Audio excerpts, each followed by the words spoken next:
Good morning. I hope you are all well.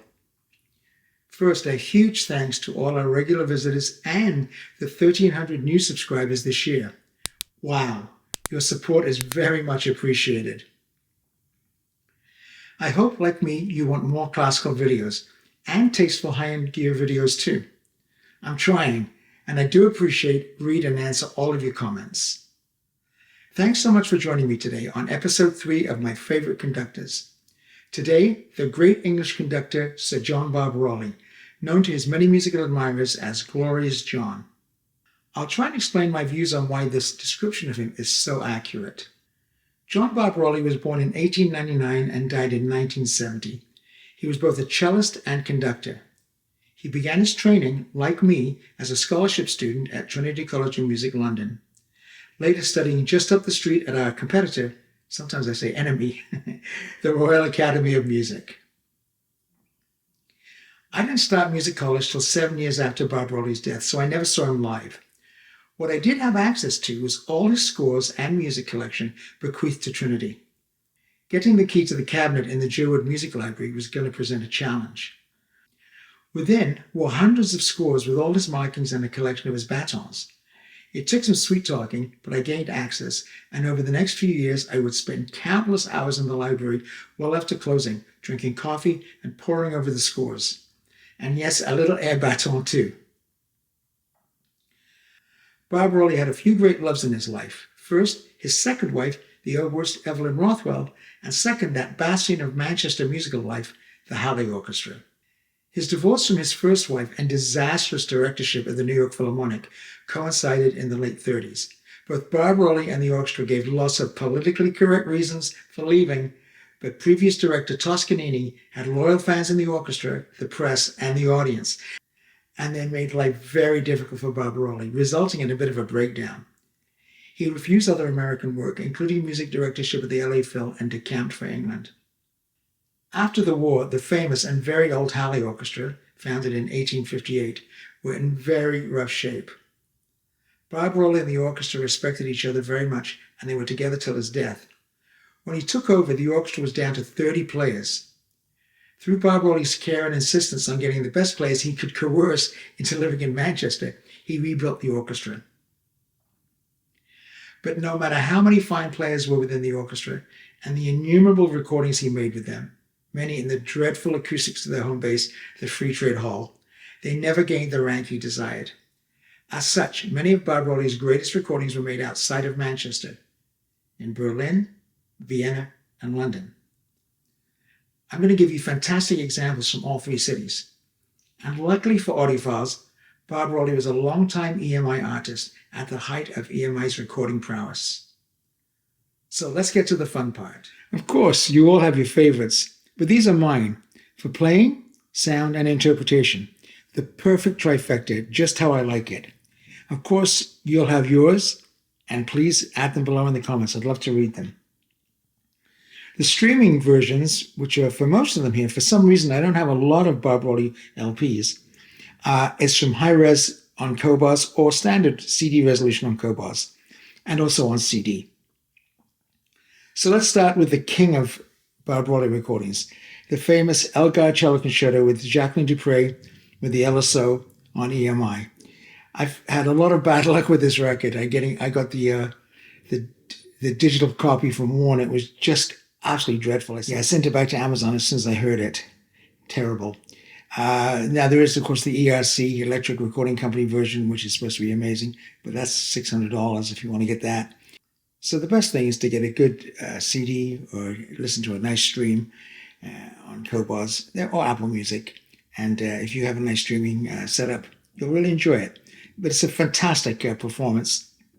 The most famous performance of the Elgar Cello Concerto. Not a favorite work of mine, but if I didn't put that record in, some people would be getting very upset with me. You know, he was also a very, very good opera conductor as well. So I'm going to throw in his Madame Butterfly with Renato Scotto and Carlo Bergonzi with the Rome Opera. Just an outstanding version of Madame Butterfly. Very beautiful. The next three are very famous recordings. I mean, trying to get them on LP, on the original EMI, but Some of them go up for $2,000. They're very hard to find in good condition. And if you get a good one in good condition on Discogs, they're 800, 900, 1,000. The Ninth Symphony with the Berlin Philharmonic goes for $2,000. Three amazing Mahler performances, and really worth your time. The Mahler 5 and the Mahler 6. The Mahler 6 is from 1968, is with the Philharmonic Orchestra. So is the Mahler 5. Beautiful playing on the Mahler 5, great trumpet solos at the beginning, fantastic orchestral execution, and wonderful EMI sound. The 6th is, well, I love it, but it's very slow. The beginning, the tempo is 1, 2, 3, 4, 1, very, very slow. And his Ninth Symphony with the Berlin Philharmonic from 1964. It's truly magnificent, a beautiful version of the Ninth Symphony. So you can't go wrong with those three, Mahler 5, 6, and 9. An outstanding set is his 4 Brahms symphonies with the Vienna Philharmonic from 1969. I put these on the other day, and I remember hearing them when I was at Trinity, and they were wonderful. But I'd forgotten about them, and I was doing some research for the video, and I played through all these 4 symphonies. They are just beautiful, beautiful interpretation and playing and great sound. So you can stream these on Cobos, the 4 symphonies with the Vienna Philharmonic in fantastic form, with beautiful musical Barbirolli leading them. This is a very interesting one. The person who coined the term Glorious John was Ralph Vaughan Williams. I should say Rafe Vaughan Williams. That's how I like his name pronounced. And his Vaughan Williams symphonies are wonderful. You can't go wrong with any of them. They're wonderful. I prefer Bolt, mainly because the EMI recordings are so terrific. Audiophile recordings and fantastic playing by the London Philharmonic, and Bolt's wonderful interpretations. But his 6th symphony is kind of the wartime symphony. It's not really indicative of Vaughan Williams' style. It's maybe with the 4th symphony, but it's very, very loud and brash, brilliantly orchestrated, very difficult to play. It's a wonderful symphony. And it has a recording with the Bavarian Radio Symphony Orchestra. And Barbirolli does things with this orchestra and does things with the piece that I haven't heard on any other recording. For example, the opening bars have an allegando, broadening, and it's a famous opening theme, and everybody else just plows right through it. Barbirolli does it exactly the way Vaughan Williams asks. So check that out. It's on an Orfeo CD. It's easily available. And remember, you can buy if you want them for your permanent collection, you can buy all these CDs for next to nothing on Discogs. I mean, CDs are still, much cheaper than the equivalent LPs. I'm going to throw in 2 Halle orchestras just because. The first one is the Delius Brugg Fair, Delius' greatest piece. It's basically a theme and variations, but it's a lot of flute playing through it. And Barbirolli's flutist was Oliver Bannister for many years, an amazing flute player, because he was asked by Cobham Garden to come down to be principal there, which he was, and I heard him play several times in London. Magnificent flute player. But Delius Brugg Fair is very beautiful. The orchestra plays very well, and it's a 1971 EMI recording, and it's very nice. Another one is his Elgar 1, Elgar's First Symphony, a fantastic symphony by Elgar from 1963 with the Philharmonia. He also recorded the Second Symphony, which is another fantastic piece by Elgar, and it's from 1964, but it's with the Halle, and it's good, but it's not as well played as the magnificent Philharmonia. Besides, if you want EMI Elgar 1 and 2, go Bolt. And also Bolt recorded them on Lurita as well, so both catnip for audiophiles. I'm going to throw in an historic Bruckner, because I love Bruckner so much. And this is, historic. It's 1970 BBC recording. It comes up in various guises. Different companies have produced it. This is the Halle in Bruckner's 8th Symphony, in pretty good sound, with fine playing and inspired Barbirolli interpretation. If I was going for a historic 8th Symphony, it'd be Furt Wagner in his Berlin studio from the 40s. But this is very fine. And the piece is magnificent. Now I'm going to get to the 2 LPs that I just love. And I have.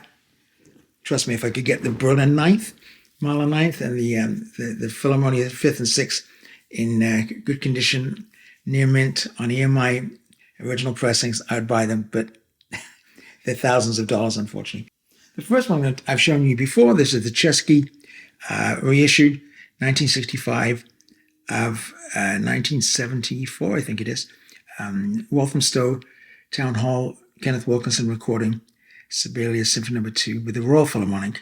It's absolutely magnificent in every way, shape, and form. You cannot go wrong. It's my favorite Sibelius 2. Again, as I mentioned with the Vaughan Williams 6th, Barbirolli does things in this symphony that other conductors, many of them, it eludes them. Barbirolli nails it. Just a superb Chesky, readily available. I couldn't find it for a while on LP, but I didn't know much about Discogs in those days. And I had it on CD, and it was a very good sounding CD, but it's really wonderful on LP. Treat yourselves to that Sibelius too. And finally, probably Barbirolli's most famous recording. This is an early EMI, his master's voice. Barbirolli conducts English. Sorry about the glare. Barbirolli conducts English string music in stereo, and this is with the Sinfonium of London, the Allegri String Quartet playing parts of the Vaughan Williams. But it's got the Elgar, Introduction Allegro for strings, Serenade in E minor, beautiful. But it has certainly the best Fantasia on the theme of Thomas Tallis, Vaughan Williams' masterpiece on it. It's just a wonderful recording and just a bit of fun. That gentleman there, if I can point to him, where is he there? This gentleman here. That's Keith Cummings, who was a professor at Trinity when I was there, and my best friend Jim Norris, who writes for Audiophile. That's his viola teacher, and he would tell us stories about Barbirolli. And of course, this is not Kingsway. Does anyone know where this is? Everyone thought it was Kingsway when they recorded it. This is recorded in Temple Church in London. So I think it's on the Embankment in London. Anyway, the recording is famous. Now, here's a problem. I had for many years the original. I played it to death. It's superb recording, the original. This is the cream label. I didn't have the cream label, original cream label. This is a reissue, of course. I had just a regular postage stamp, and it was great. And if you can get it on original, but they're very expensive. So I went the next best thing, and I bought the Alto High Fidelity. I'm not sure when it was reissued, but it's wonderful. It's not as good as an original. The original really smokes all comers. I will tell you one to stay away from. The high Q that's done at Abbey Road from supposedly all analog sources. Like most of those high Qs are awful. I'm not sure what they do, but they rob a lot of the energy and the sound out of the recordings. Some people say you have to clean them 5 or 6 times to get the best sound of them. Blah, blah, blah. You should not have to do that to a recording. Anyway, this is pretty available, probably about $50 or $60 on eBay or Discogs, and it's worth looking for, the Alto. It's very good. It's not as luminous and beautiful and the imaging like the original, but it's very good. So there you go. Sir John Barbirolli, Episode 3. An absolutely magnificent conductor, beloved by musicians. And if you get a chance to listen to some of those recordings over the holiday, I think you'll really enjoy it. Definitely, you can stream Apple Music. There's lots of them. You can stream on Cobars and high res. Wonderful sound if you have a good streaming setup. And CDs are always worth getting. But definitely the LPs. You can get those, not too much money. Of course, if you have enough money to buy the EMIs, especially the Mahler or the Vienna, the Vienna Brahms in good EMI pressings, you're very lucky. Anyway, thank you so much for watching, and we'll see you in the next video.